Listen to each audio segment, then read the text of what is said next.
Hi everybody! So I think this will be the 8th devlog now that we are recording. This video is coming out a bit late because I had an interesting week. As you can see, there's a bunch of paintings behind me because my little exhibition thing ended and I obviously had to take the paintings back home. Actually this whole week was just packed, so I guess I wasn't able to release this video on time, but here we are now. Let's get started. So starting with the debugging, what did I do? Don't remember. So first thing I worked on was the whole like checkpoints image thing. So if you guys remember from I think 2 videos ago, I set up this checkpoint system that showed images for your progress. So like as you would progress through the game, every 60 seconds a new image would be screenshotted and then displayed in the respective checkpoint. The issue was though, even though everything else worked out, the issue was that the image would always show in the middle checkpoints and not in the right ones. That was basically just because I forgot to assign those specific profile IDs for each checkpoint. For the record too, like most of the system wasn't designed by me, it was designed by Shaped by Rain Studios. So if you'd like to know more about the whole Data Persistence Manager system, I'll link that video in the description.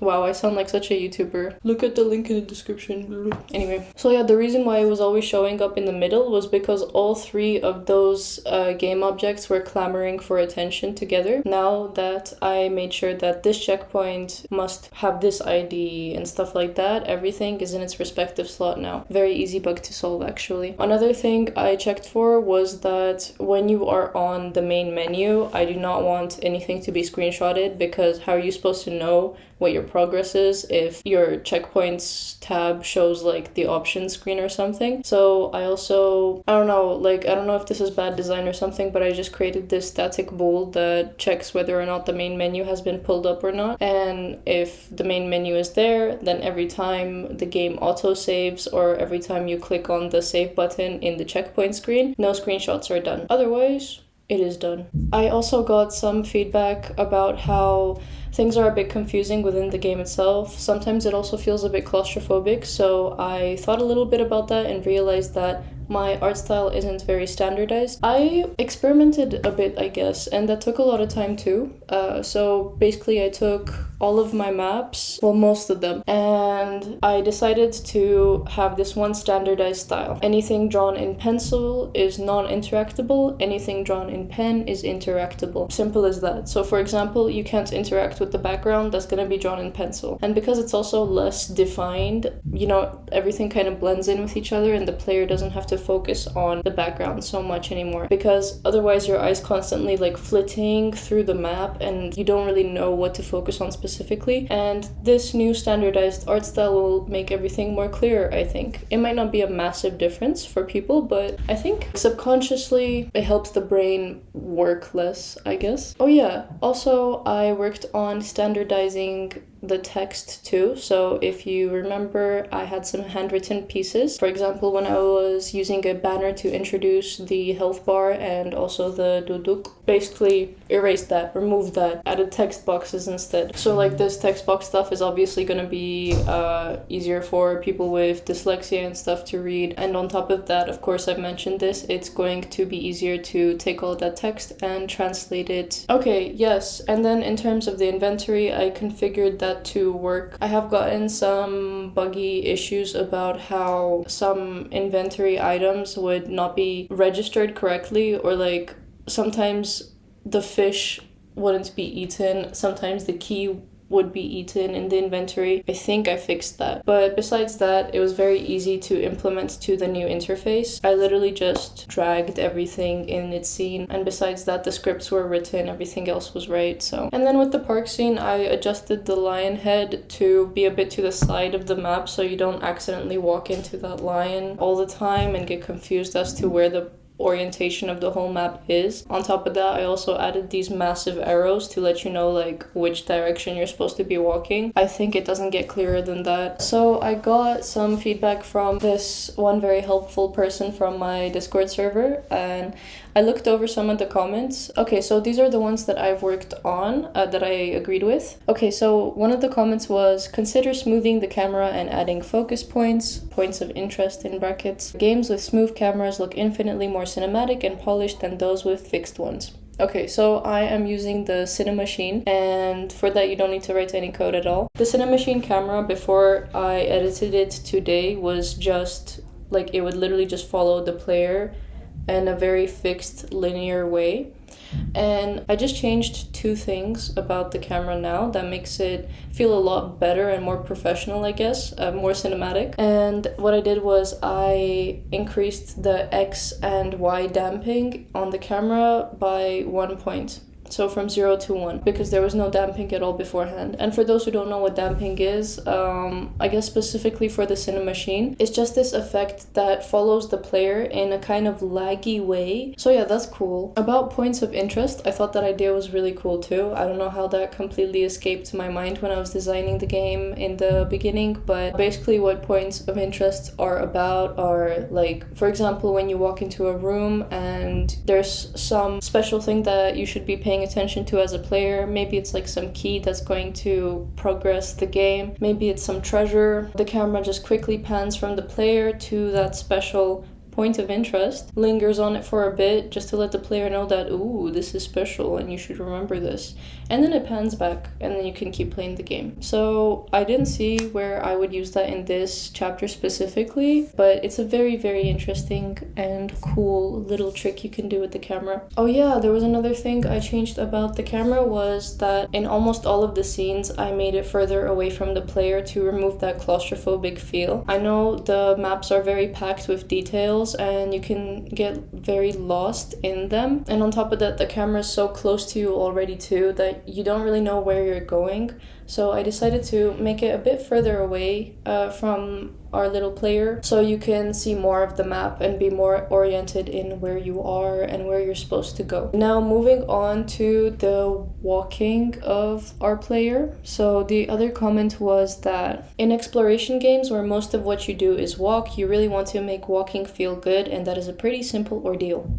Consider giving the player character velocity and friction so that the cat moves more organically. Originally, the whole walking cycle was very simple, and I'm sure almost everybody has written this exact class before. So I just operated off of a very simple direction vector and a speed coefficient that you multiply to it. So the player was walking in a fixed way. There was no tapering off slowly. It was just like this, instead of like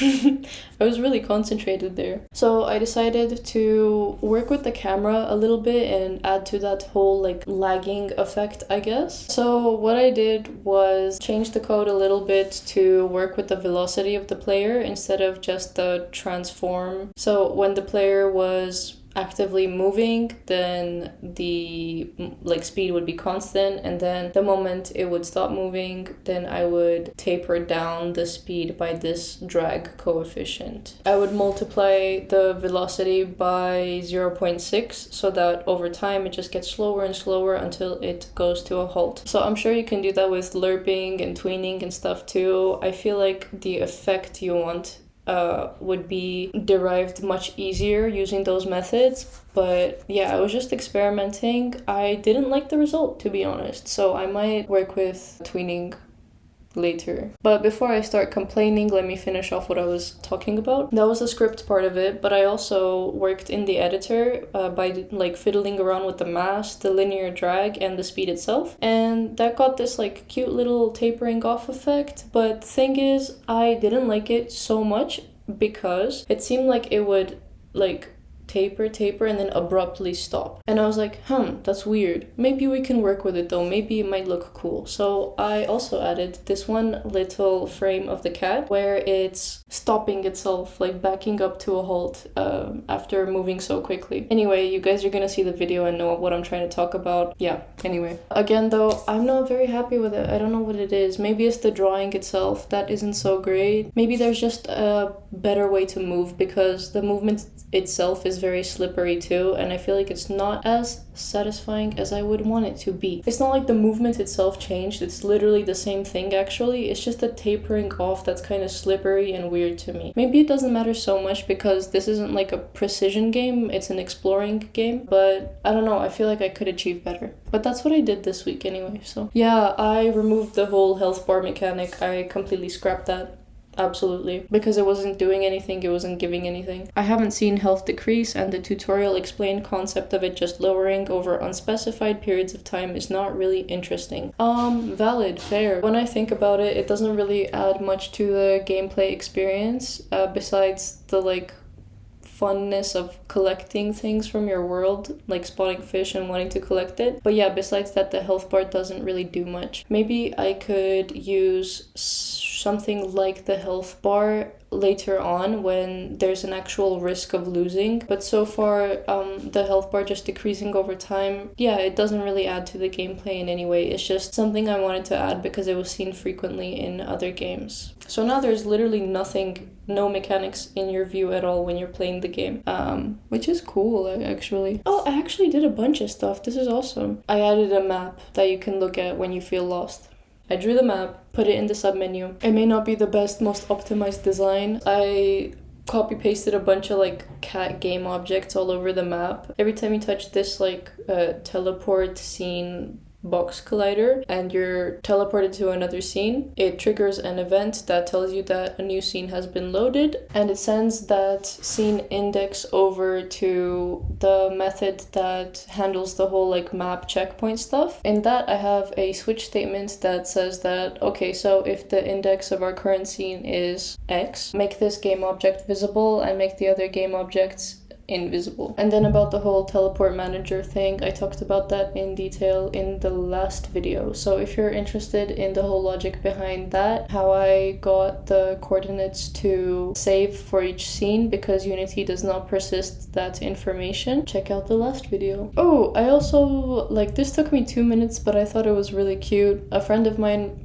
suggested that every time there's like a little ray of sunshine in the map, I could allow for the player to sleep in that sunshine because you are a cat after all. I thought that was really, really cute. Okay, this is the second to last thing I did. I got this other feedback from the same person saying when moving between areas, it would be nice to have the cat play an animation of moving off screen on its own instead of awkwardly staying still while waiting for the screen fade out. Totally. Yeah, I wasn't able to get that fully done, but I have some interesting code that basically it's fed the direction vector that was most recently recorded right after hitting the teleport collider. Yeah, you take that direction vector and then you're also fed the player input to disable any player input. And why are we disabling the player input? Because the moment you touch the collider, I want the cat to walk through to the very edge of the map. Also disabled the box collider so that the cat isn't just walking in the same point, whatever, I forgot the word, while it's colliding onto something else. So yeah, so it can pass through the whole map. I think that's cool.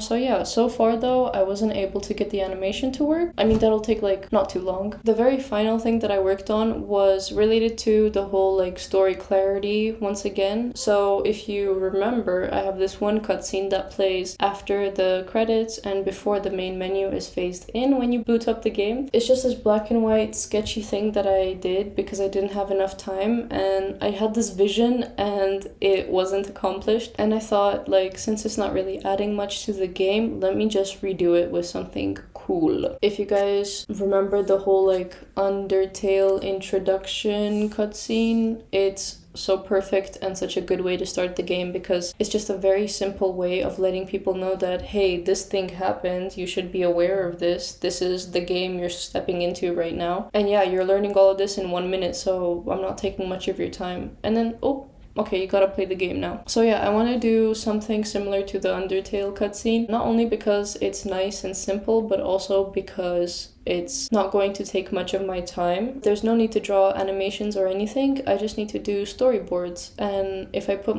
all my artistic knowledge into these very well polished cutscenes, storyboards, then I can make a very good impression on the player. I did do some sketches. This is vaguely what the cutscene is going to look like. So far I've only managed to do the sketching, but yeah, here it is. This is what it looks like. That's basically all I did this week. What's gonna happen in the next devlog? Okay, so the next devlog is gonna be kind of fun. I feel like it's going to be me talking about how I make puzzles in the game, or rather how I can make really interesting and engaging puzzles. It's going to be a massive spoiler, I guess, for the whole gameplay, because I'm going to be talking about how to solve this puzzle and like the whole thing behind it. If you don't want to be spoiled, don't watch that video. Guys, I feel like I talked way too much. It's like almost 40 minutes that I've been talking nonstop. Wow, time flies. I've been talking for 40 minutes straight. That's crazy. So thank you so much for watching this video. About the whole like camera and movement thing, I know like you feel it better through gameplay, but just judging from the video, let me know what you think about that, whether it looks kind of awkward or if it's chill. Any feedback, any compliments, any criticisms, once again, feel free to share your opinion.